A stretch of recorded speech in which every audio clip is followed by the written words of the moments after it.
शहर में आज फिर से हुई कटे सिरों की बारिश। ये खबर सबसे पहले हमने आप तक पहुंचाई थी। एक बार फिर लेकर आ रहे हैं आपके सामने ब्रेकिंग न्यूज। उन दोनों प्रोस्थेटिक चेहरों की शिनाख्त हो चुकी है, राजू सोनी और मोहन कालिया। और अचंभे वाली बात तो ये है कि इन दो व्यक्तियों की भी हत्या हो चुकी है। पुलिस का मानना है कि ये हत्याएं भी खोपड़ी तोड़ने ही की है। याद दिलाते हैं आपको कि केडी पाठक के मुवक्किल परिवर्तन कुमार को कल ही जमानत पर छोड़ा गया था। क्या परिवर्तन कुमार ही है खोपड़ी तोड़? जानने के लिए देखते रहिए फास्ट न्यूज। मैंने कोई खून नहीं किया, कोई खून नहीं किया मैंने। मैं तो शिरडी गया था बाबा जी के चरणों में माथा टेकने। आपकी इस बात पर मैं विश्वास कैसे कर सकता हूँ? एक बात है जिससे आपको मुझ पर भरोसा हो जाएगा। राजू और मोहन का खून होने से पहले पुलिस को उनका भी प्रोस्थेटिक चेहरा मिला था। एक प्रोस्थेटिक चेहरा बनाने को 5 दिन लगते हैं और 2 को 10। और मैं तो कल ही जमानत पर छूटा हूँ, तो फिर मैं उनका प्रोस्थेटिक चेहरा कैसे बना सकता हूँ? हो सकता है आपने ये चेहरे पहले से बना के रखे। नहीं नहीं नहीं नहीं केडी जी, मैंने ऐसा कुछ भी नहीं किया, यकीन कीजिए मेरा। तो फिर तुम घटना स्थल पर क्या कर रहे थे? वो तो आप ही ने मुझे बुलवाया था उधर। मैंने? हाँ, आप ही का फोन आया था। आपने कहा कि कोई इम्पोर्टेंट सबूत मिला है और जिसके लिए मुझे माजीवाड़ी के सेक्टर नंबर 3 में पहुंचना होगा। ये कौन से नंबर से फोन आया था? लैंडलाइन नंबर से किया था और मैंने आपसे पूछा भी कि आपने मोबाइल से फोन क्यों नहीं किया, तो आपने कहा कि शायद असली खूनी आपका फोन टेप कर रहा हो, और आपने ये भी कहा कि मेरी जान को खतरा है। अच्छा, तो लगता है असल हत्यारे ने आपको फोन किया। षड्यंत्र रच रहा है कोई, देखता हूँ मैं। सर, पीके से कुछ पता चला? नहीं, पता लगाना है तुम दोनों को, वो भी कल अदालत समाप्त होने से पहले।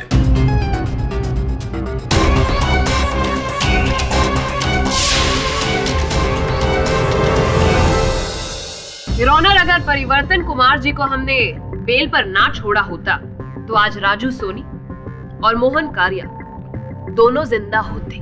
योर ऑनर, एक बार फिर मेरे मुवक्किल परिवर्तन को हत्याओं के आरोप में फंसाया गया है। ये हत्याएं इन्होंने नहीं की। सत्य तो ये है कि किसी व्यक्ति ने पीसीओ से मेरा नाम लेकर इन्हें फोन किया और घटनास्थल पर बुलाया। जब ये घटनास्थल पर पहुंचे तो वहां राजू और मोहन के शव पहले से पड़े हुए। मिस्टर पाठक, फिर उस खून से सनी हुई हथौड़ी का क्या जो मिस्टर परिवर्तन के हाथ से बरामद हुई थी उस वक्त? योर ऑनर, अकस्मात ऐसा हुआ कि जब ये वहां पहुंचे, वहां घोर अंधेरा था और इनका पैर किसी वस्तु से टकराया। इन्होंने उस वस्तु को उठाया तो हाथों में हथौड़ी पाई। उसी समय पुलिस वहां पहुंच गई और हत्याओं के आरोप में इन्हें गिरफ्तार किया। चलिए मान लेते हैं कि पीसीओ से आपका नाम लेकर आपके मुवक्किल को किसी ने कॉल किया, तो इनके मोबाइल फोन में वो रिकॉर्ड्स होंगे। आपने वो रिकॉर्ड्स निकाले होंगे। जी, पूरी सूची निकलवाई। आपके दफ्तर में एक कॉपी भिजवाई थी, लगता है आपके हाथ लगी नहीं। योर ऑनर, उस सूची के अनुसार, जांच के अनुसार योर ऑनर, माजीवाड़ी के सेक्टर नंबर 3 के पीसीओ से वो फोन किए गए थे। सर्वप्रथम 6 बजे मेरे मुवक्किल को फोन करके वहां बुलाया गया। उसके पश्चात उसी पीसीओ से मोहन और राजू को भी 6:10 पर फोन करके उस स्थल पर बुलाया गया। योर ऑनर, ये हादसा, ये हत्याएं 8 और 8:30 के बीच में हुई है पोस्टमार्टम रिपोर्ट के अनुसार। मिस्टर केडी, तुम्हें जो भी कहना है साफ साफ कहो। योर ऑनर, मेरा ऐसा मानना है कि किसी ने बड़ी चतुरता से तीनों को वहां बुलाया और ये हत्याएं की और उसके आरोप में मेरे मुवक्किल को फंसाया।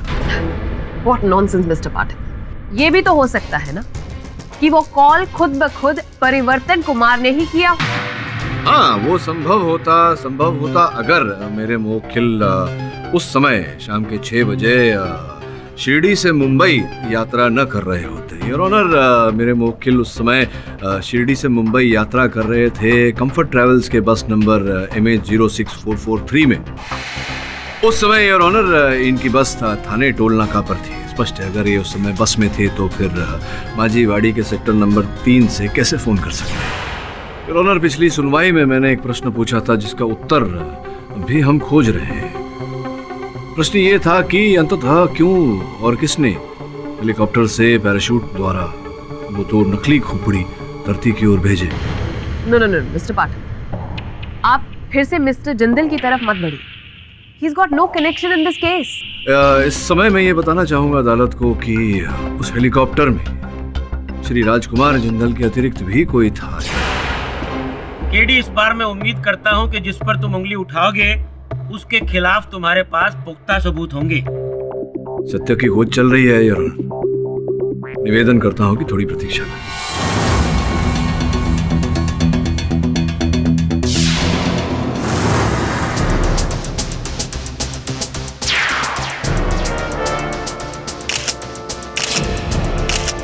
Excuse me ma'am. Yes good morning. हम लोग हरगढ़ी न्यूज़ चैनल से आए हैं। हम आपके कुछ एम्प्लॉयज़ का इंटरव्यू लेना चाहते हैं। आप लोगों के पास अपॉइंटमेंट लेटर है? अपॉइंटमेंट लेटर तो नहीं है। देन आई एम सॉरी, बिना अपॉइंटमेंट लेटर के आप किसी से मिल नहीं सकते। Please ma'am. हो गया। Thank you. चल।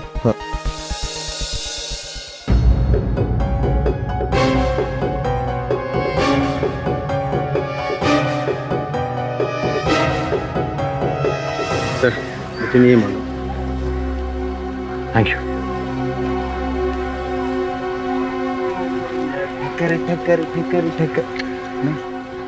अरुण भाई अपन क्या बोलते हैं, आप ना एकदम सीधे आदमी, बोले तो एकदम स्ट्रेट। ऐसा नहीं रहने का, आज का जमाना है। बोले तो अगर सीधी उंगली से कांदा ना निकले ना तो उंगली टेढ़ी करना मांगता है, समझे ना? बड़ू, तू कहावत तो सीधी बोल। कांधा नहीं होता, घी होता है। अरे वरुण भाई, आपको मालूम कि कांदे से ज्यादा सस्ता है, तो कांदे के तो वांदे हैं। हाँ, इसलिए बोला अपन ने। प्लीज श्रवण, पका मत। वरुण भाई एक काम करो, आप अपने सीधे से जाओ, अपन अपने टेढ़े से जाता है। बोले तो जयराम जी की।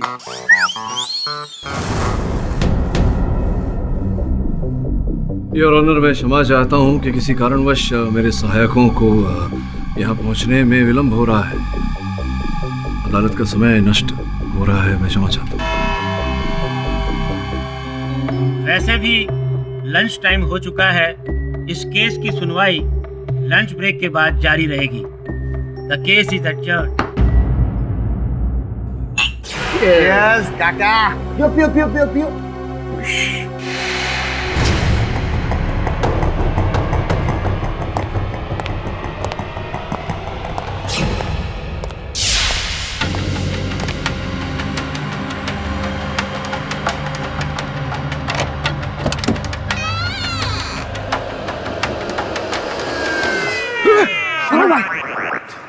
क्या कर रहे हो? तू मेरे पीछे पीछे क्यों आया? ए वरुण भाई, अपन आपके पीछे पीछे नहीं, आप अपन के आगे आगे, समझे क्या? अगर तूने आगे कुछ बोला ना तो क्या अपन आपकी रिस्पेक्ट करता है, इसलिए कुछ बोल नहीं रहा, समझे क्या? कोई आ रहा है वहाँ। मिस्टर केडी, क्या बात है? आपके सहायक अभी तक आए नहीं? पता नहीं क्यों उन्हें इतना विलंब हो रहा है। योर ऑनर, हम ऑलरेडी 2 घंटे यहाँ पर वेस्ट कर चुके हैं। Excuse me your honour.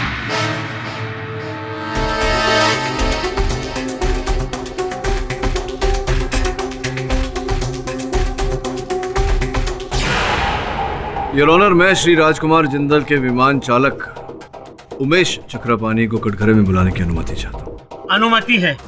Umesh ji, कृपया अदालत को बताइए कि ये जो श्री राजकुमार जी का हेलीकॉप्टर आप उड़ाते थे, वहाँ ये पायलट ड्रॉप सिस्टम, ये यंत्र, ये क्या होता है? वो सिर्फ इमरजेंसी में यूज किया जाता है। नहीं, मैं आपसे ये नहीं पूछ रहा हूँ कि उसका उपयोग कब किया जाता है। मैं आपसे पूछ रहा हूँ कि उसका उपयोग क्यों किया जाता है, क्या क्रिया होती है, क्या करने की? वो कुछ ऐसा सिस्टम होता है जिससे एक स्विच ऑन करते ही पायलट की सीट के पास वाला एरिया ओपन हो जाता है। अच्छा, अद्भुत बात है। मतलब आप एक स्विच द्वारा पायलट के पास की जगह को, स्थान को खोल सकते हैं ताकि वहाँ से कोई भी चीज़ नीचे धरती की ओर गिराई जाए। और क्या मेरा ये कहना सही रहेगा कि जब पायलट ऐसा करता है तो हेलीकॉप्टर के अन्य यात्री जो होते हैं उन्हें इस बात की भनक नहीं लगती? जी सर, अब बिल्कुल सही है। सही जी। ठीक, एक निजी प्रश्न पूछना चाहता हूँ आपसे। सुना है कि आप एक बहुत ही विख्यात एयरलाइंस के लिए काम करते थे, आप अंतर्राष्ट्रीय उड़ान भरते थे, भारी वेतन पाते थे, फिर अचानक आपने इतनी अच्छी नौकरी छोड़कर राजकुमार जी की ये छोटी सी हेलीकॉप्टर वाली नौकरी क्यों ली है? एक्चुअली आपके पास उत्तर नहीं है, मेरे पास उत्तर है, मैं देता हूँ। योर ऑनर, जैसा कि मैंने कहा, एक विख्यात एयरलाइंस के लिए उमेश जी अंतर्राष्ट्रीय उड़ान भरते थे।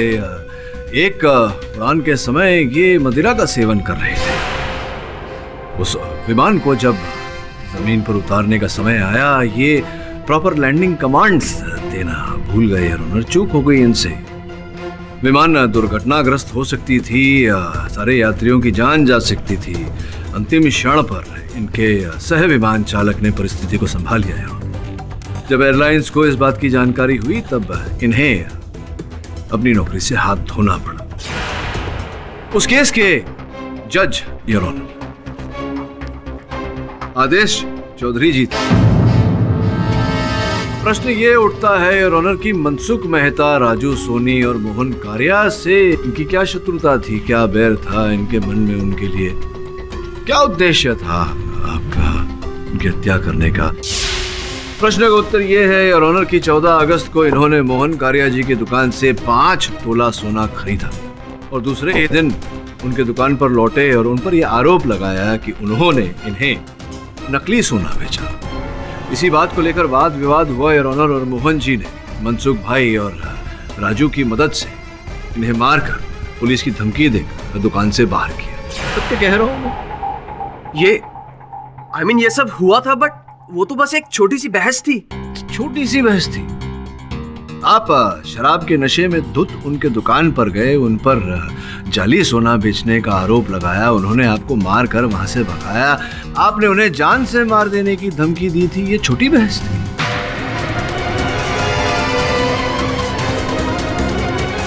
मैं मानता हूँ कि उस दिन मुझे उन चारों पर बहुत गुस्सा आ गया था, पर उनका खून मैंने नहीं किया और ना ही मैंने अपने हेलीकॉप्टर से उनके नकली सिर नीचे भेजे।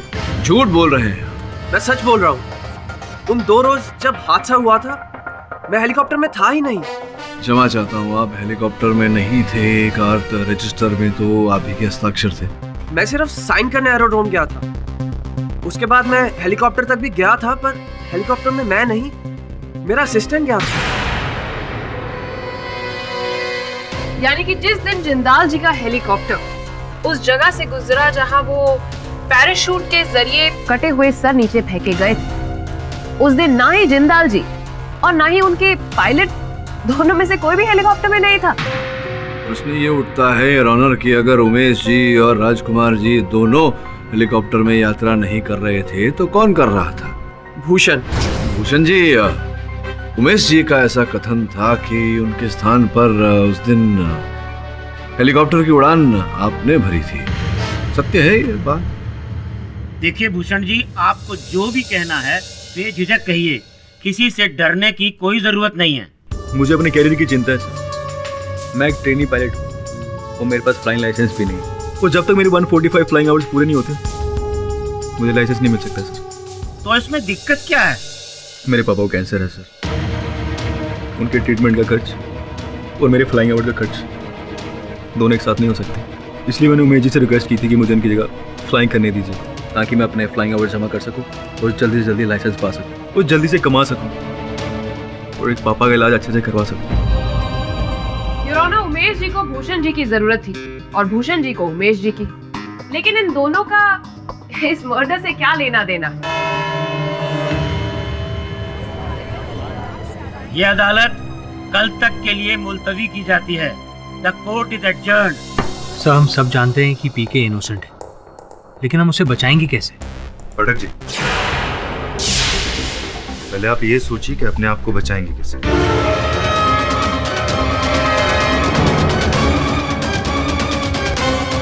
मैं अपने आप को कैसे बचाऊं का क्या? बैठिए तो सही, बैठ के समझाइए तो सही, क्या बोल रहे हैं आप? ये देखिए, आपकी जान को खतरा है।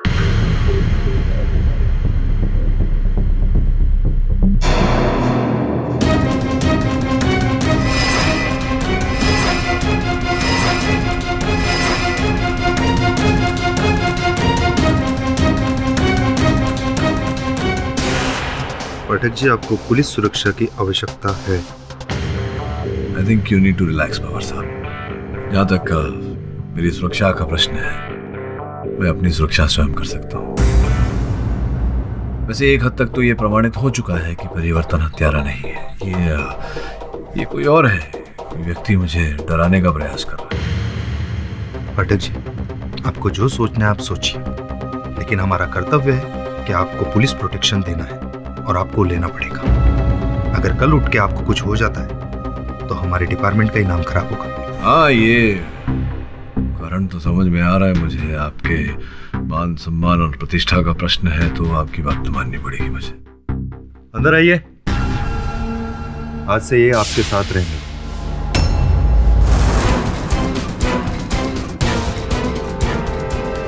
तो समझ में नहीं आ रहा कि आपका नकली सर किसने बनाया।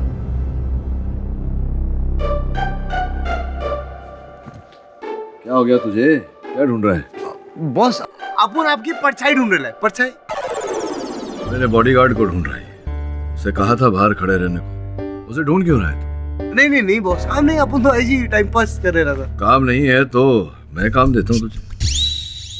जाओ तुम दोनों जाकर पता लगाओ मेरा नकली सर किसने बनाया था। मैं जाता हूँ भूषण के घर पर।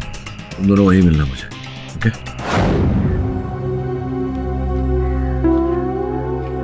क्या?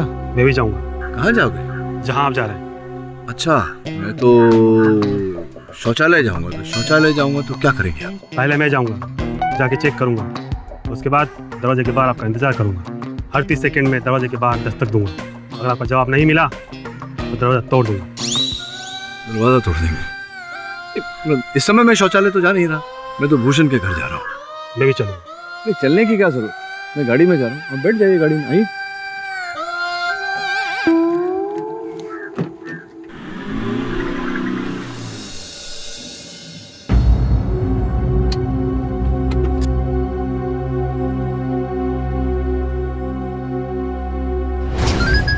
केडी सर का फोन।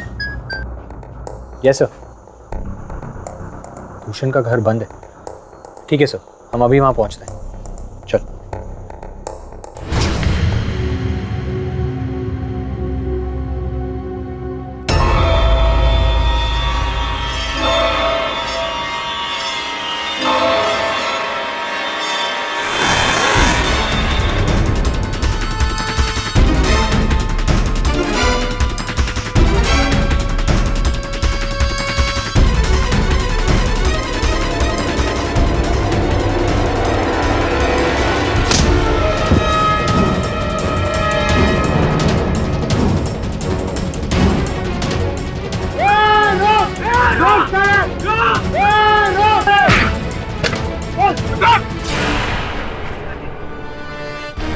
केडी साहब ठीक है? बॉस, आपकी लगी तो नहीं? मेरा अंगरक्षक अंग भक्षक कहाँ से बन गया? कौन था ये? धीरे यार, धीरे। तो उसे बहुत दर्द हो रहा है। ला। दर्द तो होगा ही जब आपको ये पता चलेगा कि आप ही का मुवक्किल आपसे झूठ बोल रहा था। आधे घंटे पहले जब मैं पीके के स्टूडियो फिर से तलाशी लेने गया, तब वहाँ आपके चेहरे का फर्मा और फोटो भी मिला। सोचने वाली बात है कि पीके ने यह बात मुझसे क्यों छिपाई? सब एक और बात है, पीके ने जिंदाल के दादाजी का पुतला भी बनाया था। जब मैं इन्वेस्टिगेशन करने उनके ऑफिस गया था तब एंट्रेंस पे ही था। सब उस पे भी पीके का लोगो लगा हुआ था। दादाजी का पुतला क्यों बनाया? हाँ, ये बात सच है कि मुझे तीसरा ऑर्डर भी मिला था आपका प्रोस्थेटिक चेहरा बनाने के लिए।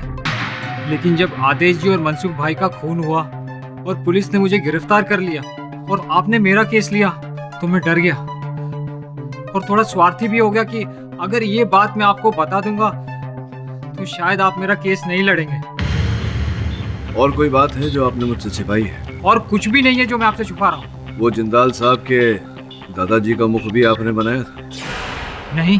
फिर झूठ बोल रहे हैं आप। तो फिर देखिए, इस पुतले के पीछे पीके क्यों लिखा हुआ है? हाँ, ये तो मैंने ही बनाया है, लेकिन मुझे तो ये अब पता चल रहा है कि ये व्यक्ति उनके दादाजी है। मैंने अपने करियर में हजारों चेहरे और पुतले बनाए, लेकिन मैंने कभी उनकी पहचान नहीं पूछी किसी से भी। ये जो काम तुम करते हो, ये काम तुम्हारे पास आता कैसे है? इश्तिहार देते हो अखबार में या कोई हाल इत्यादि है। मेरा एक एजेंट है अजीत नागपाल, वही ऑर्डर लाता था, बदले में मैं उसको 10% कमीशन देता था। लेकिन वो आदमी बड़ा फ्रॉड था। कभी कभी क्लाइंट से मेरे नाम पर वो पेमेंट वसूल कर लेता था और मुझे नहीं देता था, और इस बात को लेकर हमारा झगड़ा भी हुआ था। अजीत नागपाल, जिंदाल का हेलीकॉप्टर और कोई शक्तिशाली व्यक्ति जो लोगों को सर पर हथौड़ा मारकर उनकी हत्या कर रहा है। तीन एक दूसरे से विपरीत बातें। दिमाग की ना बत्ती ऑफ हो गई है। सच्ची आई शपथ बॉस, अपन जब किरीट काका के साथ वो दारू पीने गए। दारू? अच्छा, तू दारू पी रहा था? तूने तो कहा था कि तू सुधर गया। नहीं आई शपथ बॉस, अपन सुधर गया। अपन आपसे प्रॉमिस किया था ना बॉस। पर क्या ना बॉस, ऐसे लोगों का मुंह खुलवाने के लिए थोड़ा दारू मुंह में डालना ही पड़ता। तो क्या बात निकल भाई, बोल। आ रहा बॉस, वो अपन को किरीट काका ने बताया। हेलो काका, हेलो। ठहरो ठहरो, आएगा नाम याद, बताओ। बलवान पहलवान जिंदल का वॉचमैन था। उसकी दाहिने हाथ की ये उंगली, ये वाली नहीं थी। कोई तो कटी हुई है। हाँ बॉस। अच्छा, छोटी उंगली कटी हुई है। तब भी प्रतीत हुआ था कि उसकी छोटी उंगली कटी हुई है। अब मिलाना हत्यारा। सब जिस वॉचमैन को जिंदाल ने नौकरी से निकाल दिया हो, उसका इन मर्डर से क्या लेना देना? प्रश्न बाद में करना, पहले जा अजीत नागपाल के बारे में जानकारी प्राप्त कर। और समन, तू चौकीदार का पता लगा, जो करना है कर, उसे कल अदालत में लेके आना। जो हुकुम बॉस। अजीत जी, कृपया अदालत को बताएं क्या व्यवसाय करते हैं? जी मैं एक आर्ट एजेंट हूँ। नई पुरानी पेंटिंग, स्कल्पचर्स खरीदना बेचना ये मेरा पेशा है। अद्भुत बात है, आपने अपनी आधी अधूरी पहचान दी। वास्तविकता तो ये है कि आप कला के पुजारी होने के साथ साथ हाथ की सफाई के भी पुजारी हैं। अर्थात आप ये जो गैलरीज हैं, राजभवन, राजमहल, पुराने मंदिर, यहाँ से मूर्तियाँ जो दुर्लभ है, मूल्यवान है, चित्र इत्यादि की तस्करी करते हैं आप। जब तस्करी संभव नहीं होता तो आप अपने कारीगर से उसकी कॉपी अर्थात नकल बनवाते हैं और बाजार में बेचते हैं, लोगों को ठगते हैं। क्या आप बकवास कर रहे हैं? आप बकवास नहीं कर रहा हूँ, सत्य कह रहा हूँ। और एक बार ऐसा ही धोखा देते समय, छल करते समय आप पकड़े गए। जिंदाल साहब को आप कुछ नकल बेचना चाह रहे थे, उन्होंने आपकी चोरी पकड़ी और आपको दंड भी दिया था। तब से आप उनसे बदला लेना चाहते थे, किंतु आप जानते थे कि आप जिंदाल साहब का बाल भी बाका नहीं कर सकते, इसलिए आपने एक योजना बनाई। जिंदाल साहब के एक निकट के व्यक्ति को आपने अपने साथ शामिल किया, उसे भागीदार बनाया, जिंदाल साहब का वॉचमैन। लेकिन इनका प्लान क्या था? हाँ, क्या प्लान था आपका, बताएंगे आप या मैं बताऊं? जो दूसरे शत्रु थे आप, परिवर्तन जी, उन्हें भी फंसाना। पीके से मेरी कोई दुश्मनी नहीं है। क्या ये सत्य नहीं कि आपने परिवर्तन जी को जो काम इन्होंने किया था उसका मूल्य नहीं चुकाया? जिंदाल साहब को पीके का काम पसंद ही नहीं आया, इसलिए उन्होंने पैसे देने से इनकार कर दिया। तो इसमें मैं क्या कर सकता हूँ? आपने वैसा ही किया जैसा आपने सोचा था। परिवर्तन जी के शत्रु की हत्या की और उस आरोप में इन्हें फंसाया, और फिर जिंदाल साहब के हेलीकॉप्टर का उपयोग करके आपने पैराशूट द्वारा वो सर, नकली सर, प्रोस्थेटिक सर आपने धरती पे उतारे।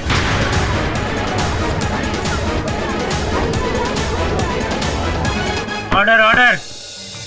मिस्टर पाठक, क्या आप ये कहना चाहते हैं कि उस वक्त अजीत जी भी हेलीकॉप्टर में मौजूद थे? जी नहीं योर ऑनर, अजीत जी तो नहीं थे, लेकिन भूषण जी थे, वहाँ उड़ा रहे थे हेलीकॉप्टर। मिस्टर केडी, तुम इतने दावे के साथ कैसे कह सकते हो कि वो दोनों सर मिस्टर भूषण नहीं नीचे गिराए थे?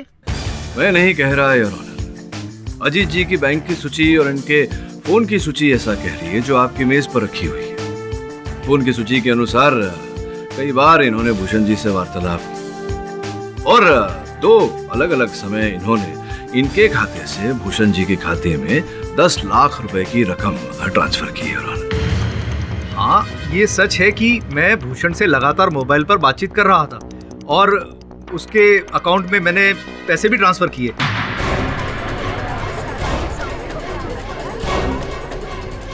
लेकिन वो इसलिए कि वो मुझे जिंदाल साहब के ऑफिस से फोटो निकाल कर देने वाला था, जो कि इटली और जर्मनी के आर्टिस्ट की पेंटिंग्स थी, और उसको अपने बीमार पिताजी के इलाज के लिए पैसों की सख्त जरूरत थी। तो पैसों के लिए मैंने उससे ये काम करवाया। जज साहब, मैं गुनहगार हूँ, आप जो भी चाहे सजा मुझे दे दीजिए। मैंने लेकिन किसी का खून नहीं किया है। मैं खूनी नहीं हूँ, मैं खूनी नहीं हूँ। केडी, तुम कुछ कहना चाहते हो? योर ऑनर, आप अनुमति दें तो मैं अपने सहायक की प्रतीक्षा करना चाहूंगा, जो उस चौकीदार को लेकर आ ही रहा होगा, जो इनके साथी थे। बॉस,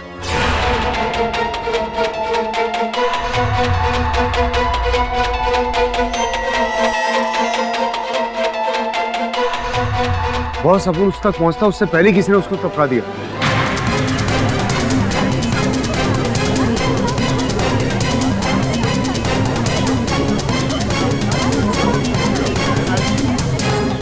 दरअसल अपन के हाथों में उसने जान दी। सर, जिंदाल के वॉचमैन का भी मर्डर ठीक वैसे ही हुआ, सर पर वार। शिकारी खुद शिकार बन गया। चलो मेरे साथ चलो। एक्सक्यूज मी मैडम, एक्चुअली हम मिस्टर जिंदाल का इंटरव्यू लेना चाहते हैं। उन्हें उस इंटरव्यू में इस देश का सबसे बड़ा बिजनेसमैन का खिताब देना चाहते हैं। तो क्या हम उनसे मिल सकते हैं? देखिए, मैं आप लोगों को पहले भी बोल चुकी हूँ कि आप लोग ऐसे मिस्टर जिंदल से नहीं मिल सकते। करेक्ट, बिल्कुल करेक्ट बोल रही है मैडम। अपन ने आपको यही बोला था, लेकिन मानता नहीं अपन के दोस्त। अपन वो कहता है एक बार और ट्राई करते, एक बार और ट्राई करते हैं। जी बिल्कुल सही बोल रहे हैं आपके दोस्त, और सही समझे।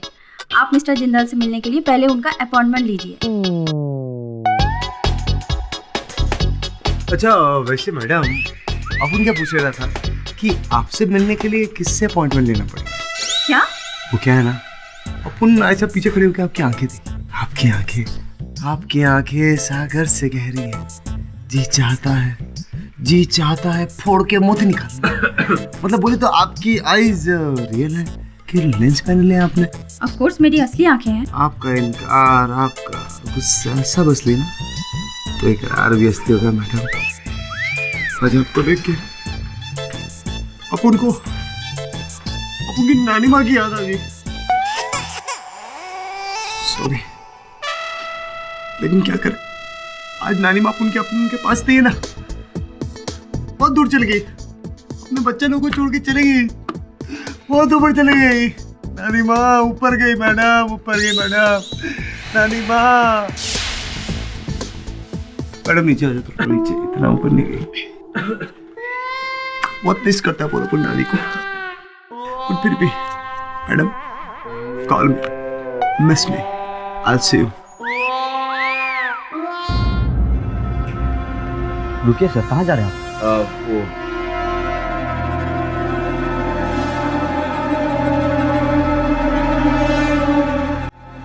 अरे, इसमें रोने वाली क्या बात है?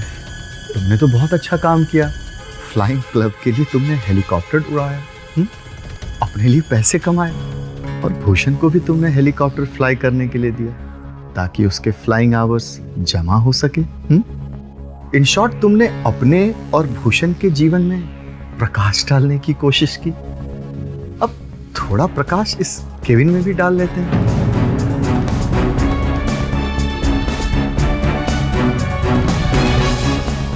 तुम्हें पता है ये क्या है? नहीं। तो पूछो ना, क्या है? अरे, ये एक लाइटर है। तुम्हें पता है इस लाइटर से तुम्हें क्या करना है? नहीं। तो पूछो ना, क्या करना है सर? इस लाइटर को तुम्हें 5 बार जलाना है। यदि तुम कामयाब हो गए तो तुम्हारे जीवन में एक नए जीवन की रोशनी प्रकट होगी, और यदि तुम कामयाब नहीं हो तो इसी लाइटर से तुम्हारी चिता जलेगी।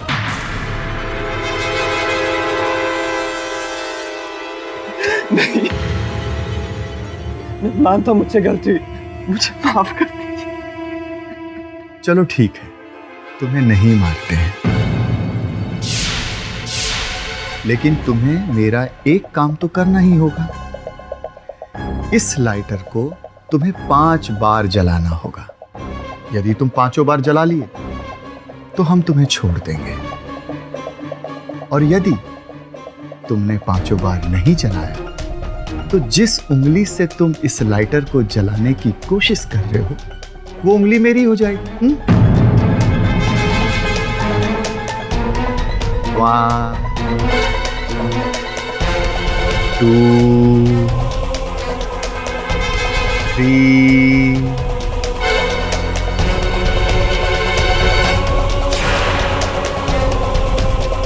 4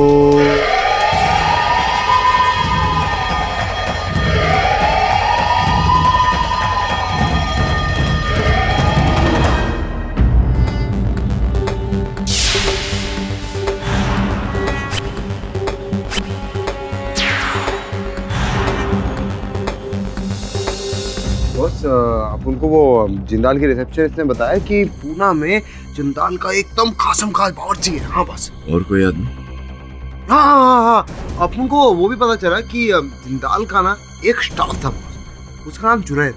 वो आजकल पागल खाने बंद है नासिक में। देखिए, मैं आपसे वादा करता हूँ, मैं और मेरे बॉस आपका नाम अदालत में नहीं लेंगे। जिंदाल सेठ को खबर भी लग गई ना, मैंने उनके खिलाफ मुंह खोला है, मेरे हाथ के साथ मेरी जबान भी कटवा देंगे। आप नहीं चाहते कि आपको न्याय मिले, उस जिंदाल को उसके किए की सजा मिले? डरिए मत, मुझे बताइए। ठीक है। एक दिन जिंदाल साहब के खाने में मुझसे मिर्ची कुछ ज़्यादा गिर गई थी। उन्होंने मुझे बहुत मारा, बहुत पीटा। पर अगले दिन जब काम से मैं वापस अपने घर गया तो मेरी वाइफ ने मुझे बताया कोई भी सब्जी वाला उसे सब्जी ही नहीं बेचना चाहता, बस हरी मिर्ची ही मिली है सब्जी मंडी में। मैंने भी बाजार जाके बहुत कोशिश की, पर कोई भी सब्जी वाला, किराने वाला दाल चावल सब्जी कुछ बेचना ही नहीं चाहता था। वो सिर्फ हरी मिर्च बेचना चाहते थे और कुछ नहीं। कितने दिनों तक ये चलता रहा। मैं बेबस था, मेरा बेटा भूख से तड़प रहा था। खाली पेट वो नन्ही सी जान कब तक संघर्ष करता। और एक दिन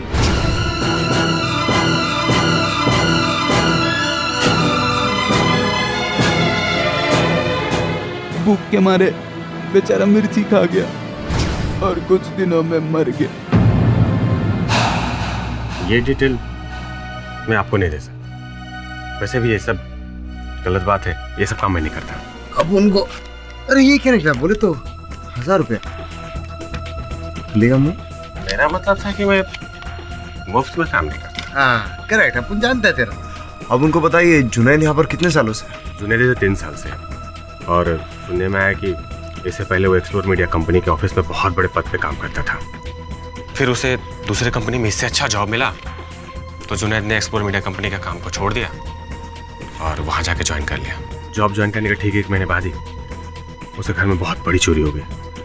उसके लाखों रुपए के गहने चले गए और तो और उसकी भतीजी को किसी ने किडनैप कर लिया और जुनैद अपनी ही कंपनी में घपला किया, जिसकी वजह से उसको जेल जाना पड़ा। और फिर बेचारा जुनैद पागल हो गया। केडी साहब, आप बहुत ही व्यस्त वकील हैं, इसलिए चाय पानी पिलाकर मैं आपके वक्त को बर्बाद नहीं करूंगा।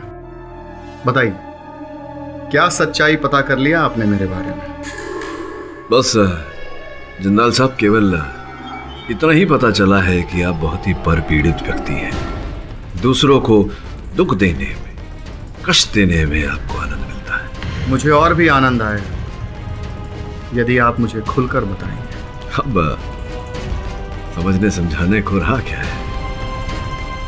आपने अपने दादाजी का मुखौटा बनवाया शिल्पकार से, आपको वो मुखौटा भाया नहीं, तो आपने शिल्पकार को दंड देने की ठान ली।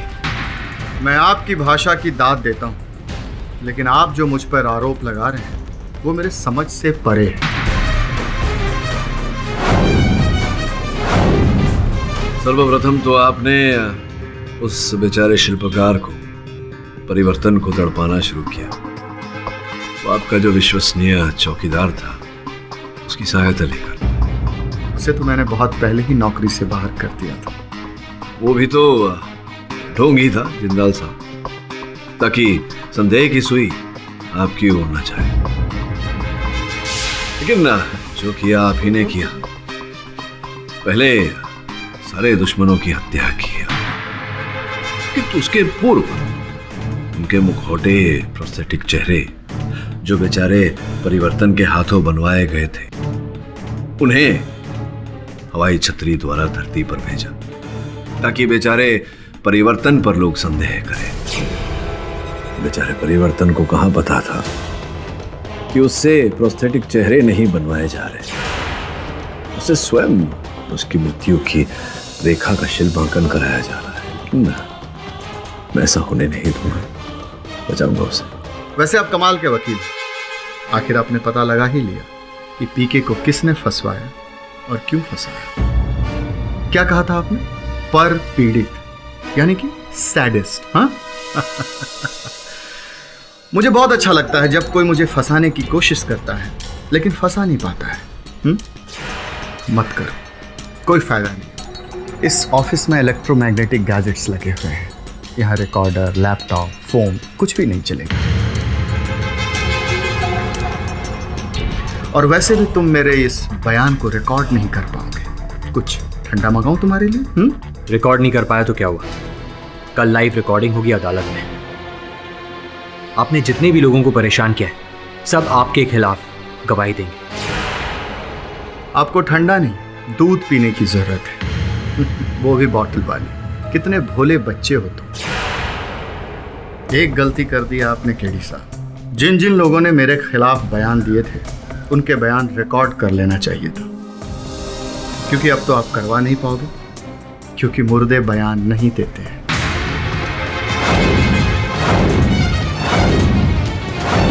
केडी साहब, अब तो आप जान ही गए हैं मेरा स्वभाव कैसा है। मुझे लोगों को तड़पा तड़पा कर मारने में बहुत मजा आता है। मुझे अभी भी बहुत मजा आ रहा है आपकी अंदरूनी तड़प को देख के, क्योंकि आप अच्छी तरह से जानते हैं कि मैं गुनहगार हूं, लेकिन फिर भी आप कुछ नहीं कर पाएंगे। क्योंकि मैं इस देश के कानून से बहुत बहुत। हाँ, ठीक कहा आपने जिंदाल साहब। बहुत बड़े हैं आप, विशाल। बहुत पुरातन कहानी है, सुनी होगी आपने। हाथी चींटी से बहुत बड़ा होता है, लेकिन अगर चींटी हाथी के सूंड में घुस जाए, आगे की कहानी तो जानते हो क्या।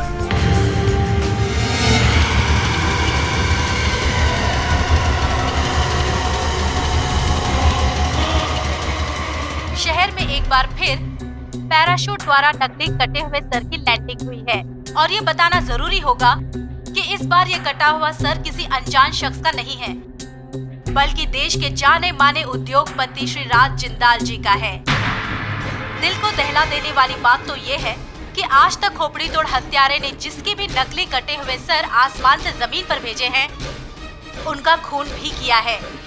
क्या इस बार भी खोपड़ी तोड़ राज जिंदाल जी की हत्या करने में कामयाब हो पाएगा? खोपड़ी तोड़ हत्यारे ने दी है देश की सुरक्षा तंत्र को बड़ी चुनौती। अब क्या होगा राज जिंदाल जी का? नहीं, मुझे कोई पुलिस प्रोटेक्शन नहीं चाहिए। रखो फोन। केडी पाठक, मुझे फांसने की कोशिश की तुमने। चीटी हो तुम, चीटी।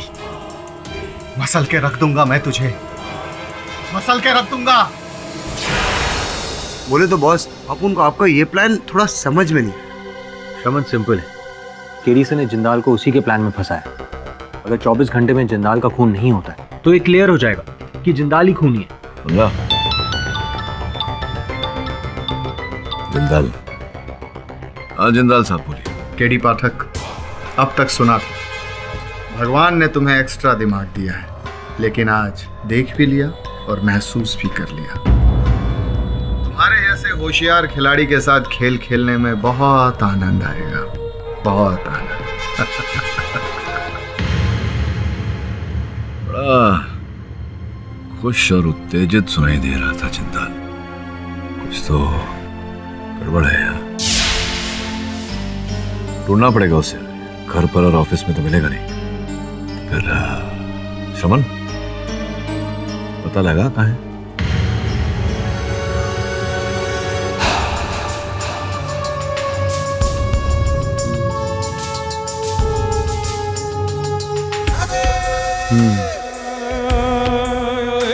ठीक है।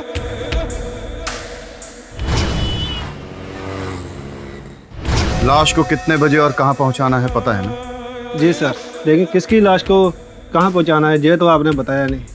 2 घंटों के बाद आना, सब कुछ खुद ब खुद मालूम पड़ जाएगा। जाओ। जी सर।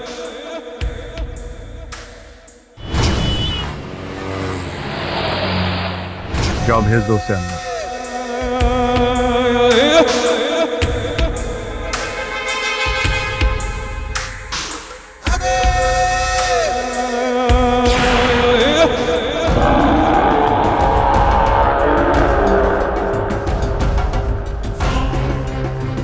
रेडी?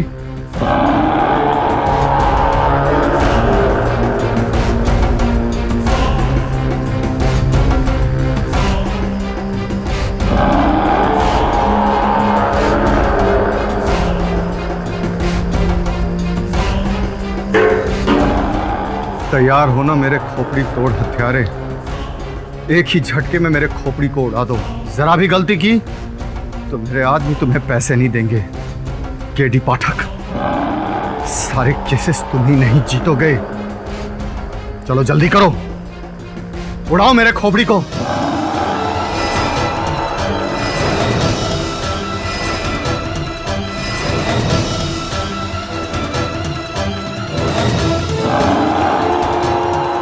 चलो जल्दी करो मैंने कहा, वरना वो केडी पाठक ये प्रूफ कर देगा कि उन चारों आदमियों को मैं नहीं मरवाया था।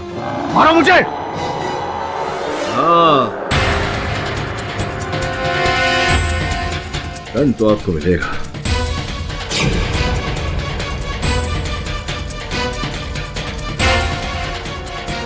लेकिन इस थोड़े से नहीं, ये तो श्रमन ने बना के दिया था थर्मोकॉल का। ये सॉरी, नकली हथौड़ा है।